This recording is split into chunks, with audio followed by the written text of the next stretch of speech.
नमस्कार दोस्तों, हाजिर हूँ एक और वीडियो लेके। 1962 की लड़ाई इंडिया चीन से हार चुका था। वो चीन जिसे इंडिया के साथ बड़ी दोस्ती की बातें करी थी, बड़ी कस्में खाई थी, नारे लगाए जाते थे, हिंदी चीनी भाई भाई, हिंदी चीनी भाई भाई। और अचानक धोखा दिया और उसने हम पर अटैक कर दिया। वैसे तो अच्छा ही हुआ, क्योंकि तब हमें अपनी इंडिया को अपनी सेफ्टी का उतनी चिंता नहीं थी। हिंदी चीनी भाई भाई और पाकिस्तान का तो खैर किसी खाते में है ही नहीं, तो उनको कोई ज़्यादा टेंशन नहीं थी कि भाई और तो कोई हमारा दुश्मन है नहीं। लेकिन अचानक से जब चाइना ने अटैक किया तो उससे भला ये हुआ कि बहुत सारे जो सिक्योरिटी सेफ्टी मेजर्स थे वो इंडिया को लेने पड़े और अपनी सेफ्टी के लिए आर्मी बढ़ानी पड़ी, सामान खरीदना पड़ा। चलो वो अलग बात है, लेकिन उस लड़ाई की हार से पूरी कंट्री का मॉरल डाउन था। लोग बहुत उदास थे। अचानक एक दिन पंडित नेहरू जी ने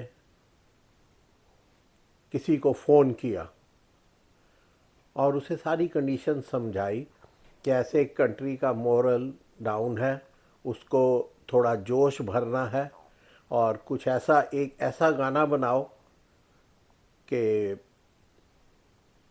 लोगों के दिल में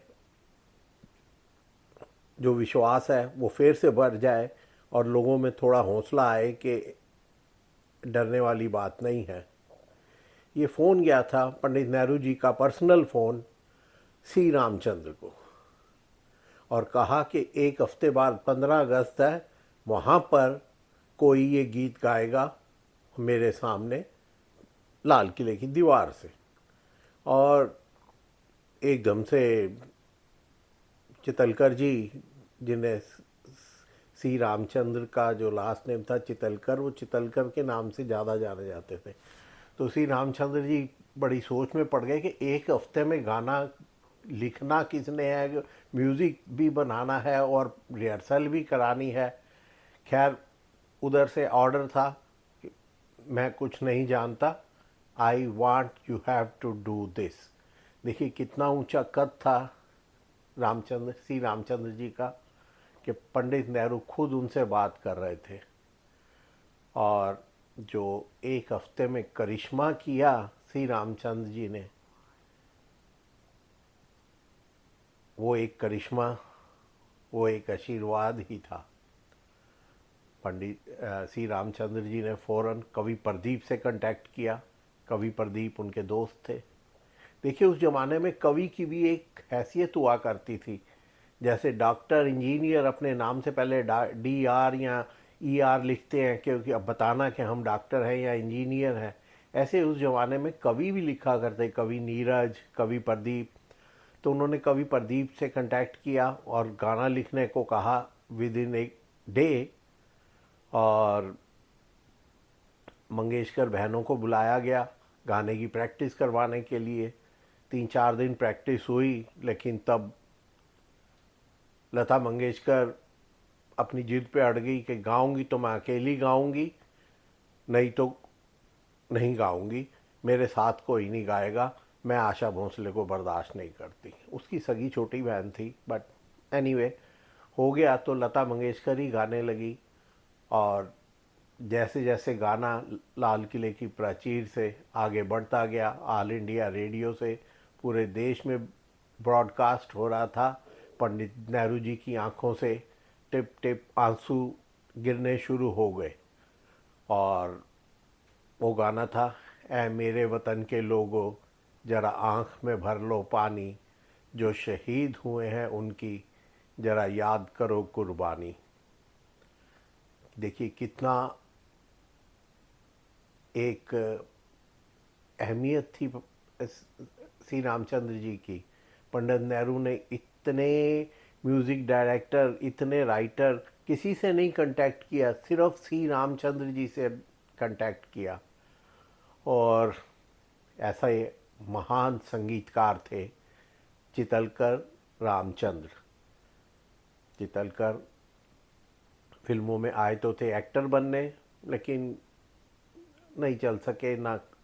तो उन्होंने म्यूज़िक, क्योंकि म्यूज़िक तो वो बचपन से सीखते थे, उनके पिता भी म्यूज़िक गाते थे, तो वो उसमें थे। और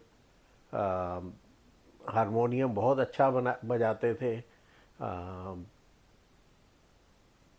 तो उन्होंने फिल्मों में म्यूज़िक देने की बात शुरू की। और आपको ये जानकर हैरानगी होगी कि पश्चिमी धुनों पर पश्चिमी इंस्ट्रूमेंट्स का इस्तेमाल सबसे पहली बार सी रामचंद्र ने किया था। पहला गाना जो पश्चिमी इंस्ट्रूमेंट्स और पश्चिमी धुनों को इस्तेमाल करके गाया गया था, वो था शहनाई फिल्म का मेरी जान संडे के संडे। बहुत मशहूर हुआ था। इसके बाद और भी उन्होंने पश्चिमी संगीत पर आधारित गाने दिए समाज को। गोरे गोरे ओ बांके छोरे, कभी मेरी गली आया करो, गोरी गोरी ओ बांकी छोरी, हमें रोज बुलाया करो। हम छोटे होते थे, रेडियो सिलोन पर ये डेली बजता था गाना। इतना खूबसूरत लगता था कि बता नहीं सकते। ये तो बाद में बड़े होके पता लगा सी रामचंद्र जी ने इस गाने का म्यूज़िक बनाया था। उनके बनाए और भी गाने बहुत मशहूर हुए। 12 जनवरी 1918 को पंटबा गांव नियर अहमदनगर में उनका जन्म हुआ। और 5 जनवरी 1982 को 64 साल होने के कुछ दिन पहले उनका स्वर्गवास हो गया बॉम्बे में। वो उस्ताद बुद्धू खां के साथ हारमोनियम बजाया करते थे शुरू में, बाद में अपना म्यूज़िक देना शुरू किया। लोग उन्हें अन्ना के नाम से ज़्यादा जानते थे फिल्मों में, देश में नहीं, फिल्मों में, फिल्म लाइन में, इंडस्ट्री में सब लोग उन्हें अन्ना कहते थे। अन्ना बहुत प्यारा शब्द है। अन्ना का मतलब होता है बड़ा भाई। तो इनको राग बागेश्वरी बहुत पसंद था। इन्होंने बहुत गाने बनाए राग बागेश्वरी में, लेकिन कुछ और राग भी कई बार इस्तेमाल किए, लेकिन इनके ज़्यादातर गाने जो हैं बागेश्वरी राग पर हैं। और जैसा कि मैंने बताया, कुछ वेस्टर्न म्यूज़िक पर भी हैं। इतने महान थे। और आज भी जब वो गाना आए, आज की जनरेशन वाले भी एक बार रुक के सुनने को मजबूर हो जाते हैं। मेरे पिया गए रंगून, वहाँ से किया है टेलीफोन, तुम्हारी याद सताती है, जिया में आग लगाती है। आगा साहब और हीरोइन का मुझे मालूम नहीं कौन है। आगा साहब इस पे ये गाना पिक्चराइज हुआ है, एक स्टेज शो की तरह है। और बहुत ही खूबसूरत रसीला गाना है। और फिर इनकी दोस्ती हो गई किशोर कुमार से। और किशोर कुमार का टैलेंट और उसका स्टाइल लेके इन्होंने किशोर कुमार पे एक विशेष गाना बनाया जो आज भी एक एग्जाम्पलनरी गाना है। जो ये शो होते हैं, चाहे वो इंडियन आइडल हो या सारे गामा, वो सब उसमें जितने आते हैं कैंडिडेट, उनका एक बार ये गाना जरूर कोई ना कोई गाता है। इतना पॉपुलर सॉन्ग रहा है ये आज भी दुनिया में। इना मीना डीका डाए डम डीका आका बाका डाका चिका निका पिका डिका रम पम पोल। वो टंग ट्विस्टर है बहुत ज़बरदस्त, लेकिन इन्होंने ये गाना बनाया। इतने खूबसूरत और दिलचस्प आदमी, और इतना खूबसूरत संगीत देने वाला आखिरी के दिनों में बहुत बुरे दिनों से गुजरा। लता मंगेशकर ने कभी कहते हैं कि ऐसे चर्चे थे कि लता मंगेशकर उनकी गर्लफ्रेंड है। वो लता मंगेशकर उनसे शादी करना चाहती थी, लेकिन अन्ना ने साफ कह दिया मेरी पत्नी है, मैं शादीशुदा हूँ, मेरे को और शादी नहीं करनी। और इस बात का गुस्सा मान गई लता मंगेशकर ने, उनके लिए गाना बंद कर दिया। लता मंगेशकर उन दिनों काफ़ी ऊपर जा चुकी थी, इनको काम मिलना बंद हो गया। और आखिर के 10 साल इन्होंने एक तरह से एग्जाइल में गुजारे। और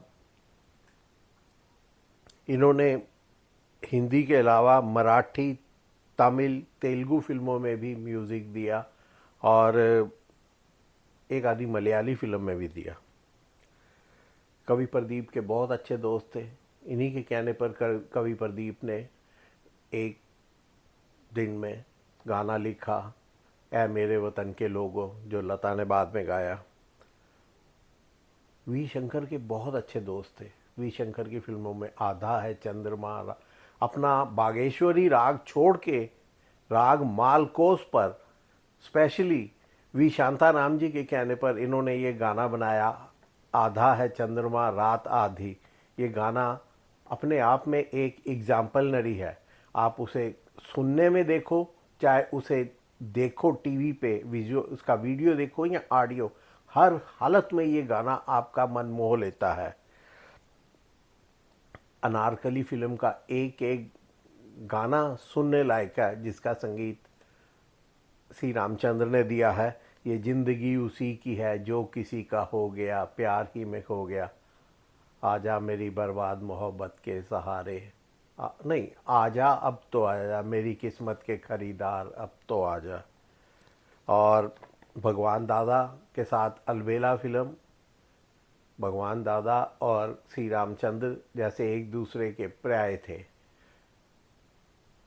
कितने खूबसूरत गाने फिल्म अलबेला के लिए, शोला जो भड़के दिल मेरा धड़के, दर्द जवानी का सताए बढ़ बढ़ के, और भोली सूरत दिल के खोटे, नाम बड़े और दर्शन छोटे।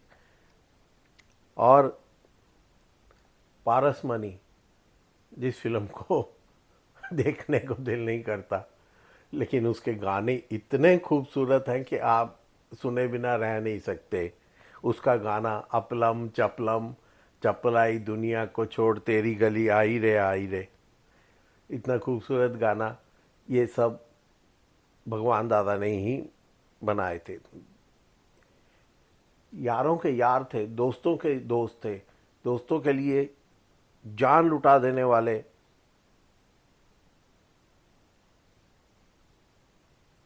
दोस्त थे। एक इन दोस्त हुआ करते थे रिकॉर्डिस्ट मिस्टर शर्मा। ये दोनों दिन भर साथ उन्हीं के स्टूडियो में रिकॉर्डिंग होती थी, उन्हीं के साथ बैठ के काम करते थे और शाम को किसी बार में जाकर मिल के पार्टी करते थे। और जब 2-3 पैग से ज़्यादा हो जाता है तो तब कुछ होश नहीं रहता कि हम क्या बोल रहे हैं, कैसे बोल रहे हैं। तो शर्मा जी थोड़े ज़्यादा ही मुंह फट थे, किसी की परवाह नहीं करते थे क्योंकि वो अपने काम के बड़े माहिर थे। तो हुआ क्या कि उस दिन कुछ ज़्यादा ही हो गई थी, तो शर्मा जी बहकने लगे। और वहाँ पे एक तीसरा सज्जन भी बैठा हुआ था। कहते हैं ना, बात दो में रहे तो बात रहती है, वरना शोर हो जाता है। तो वहाँ एक तीसरे सज्जन भी बैठे हुए थे।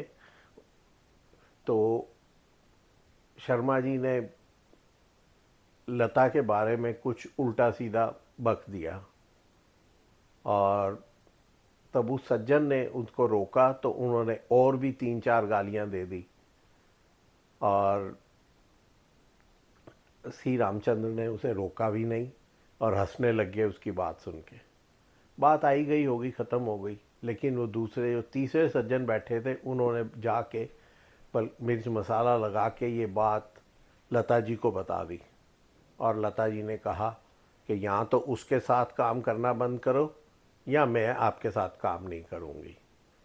उन दिनों वो दौर था कि लता मंगेशकर श्री रामचंद्र की गर्लफ्रेंड कहलाती थी। रामचंद्र ने कहा तू नहीं गाती, मत गा, मैं अपने दोस्त से दोस्ती नहीं तोड़ सकता। और उन्होंने साफ इनकार कर दिया कि मैं तेरे पीछे अपने दोस्त से दोस्ती नहीं तोड़ सकता। और उन्होंने वो दोस्ती आखिर तक निभाई। बाकी किस्मत के खेल है। लता ने गाना बंद कर दिया, 5-7 साल तक तो काम चलता रहा। लता का नाम ऊंचा हो गया, इनका थोड़ा कम हो गया और धीरे धीरे इनको काम मिलना बंद हो गया और ये फिर स्टेज शो करने लगे। एनीवे ज़िंदगी निकल गई। तो इतने खूबसूरत दोस्तों के दोस्त, इतने अच्छे गाने बनाने वाले, जिनकी एक एक बात निराली होती थी, उनका स्टाइल, उनकी एरोगेंस, जिस बंदे में एरोगेंस सच्चाई की वजह से हो, वो लोग मुझे बहुत पसंद है। वो सच्चा था, उसमें क्वालिटी थी, और अगर क्वालिटी है तो एरोगेंस चलती है। ऐसी बात नहीं कि सड़क चलता आदमी उठा के बेच रहा है मूंगफली, और चांदनी चौक में बेच रहा है दातने, और अपने आप को टिम्बर मर्चेंट समझ के एरोगेंट हो रहे, तो वो गलत बात है। वरना जिस बंदे में क्वालिटी है, जिस बंदे ने इतना महान म्यूजिक दिया है संसार को, अगर उसमें एरोगेंस है तो नमस्कार। तो मैं आज बोलना भूल गया, तो अभी अंत में इतना बता दूं, प्लीज़ मेरे चैनल को लाइक करें, सब्सक्राइब करें, शेयर करें, और हो सके तो कमेंट भी करें। आपकी कमेंट्स की इंतज़ार में आपके अंकल